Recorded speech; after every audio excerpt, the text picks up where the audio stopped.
Ms. Meng. Thank you, Mr. Chairman, and let me fix my microphone.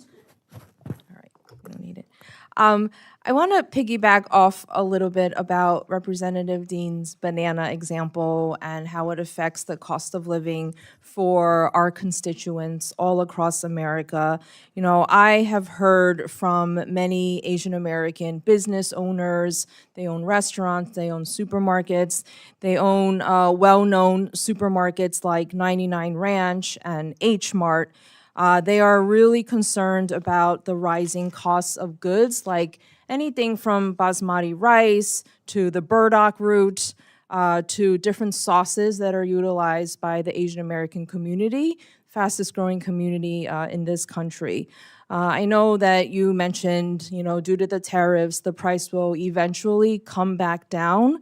But I just wanted to, you know, make an observation that the cost of living for Americans, as we know, is already high, and it's hard for them to be able to afford these goods and these products that they are using today. And the restaurant owners, the supermarket owners, small business owners are really in a bind because they don't know if they have to raise their prices and pass on the higher cost to consumers or to eat the cost themselves. And coming out of a pandemic where they barely survived, they are now worried that because of these high costs that their businesses, you know, may not survive. So I just wanted to highlight this issue that's happening in my district. And I'm sure in many other districts across the country about a lot of these products that are largely not produced here in the United States.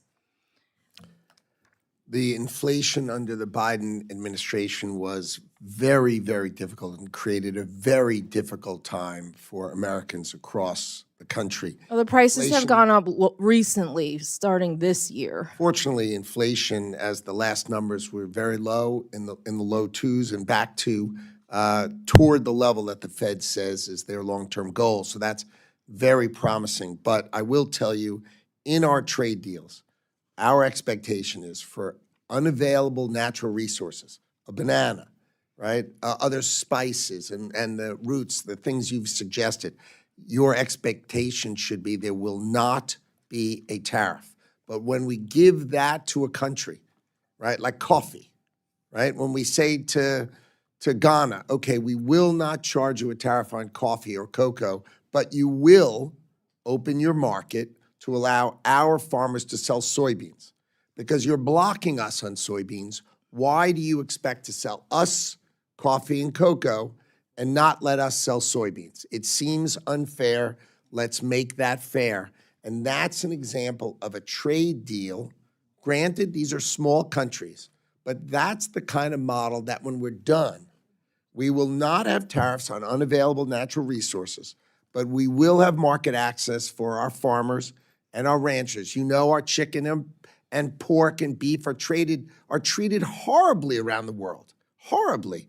That has to end. And if we use that by saying you can export coffee to us, but you need to treat us better for our agricultural products back to you, I think that is fair trade. No, I appreciate that.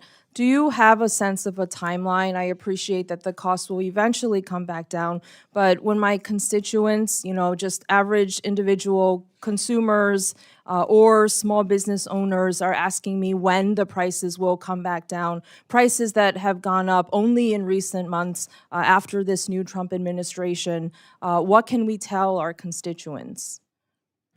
The president has set out July 9th as the date by which he expects most transaction deals to have occurred.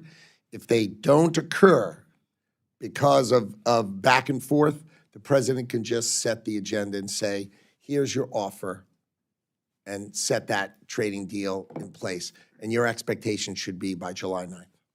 I appreciate that. And I just, in my 30 seconds left, I want to align myself with the concerns made by the chair about EDA.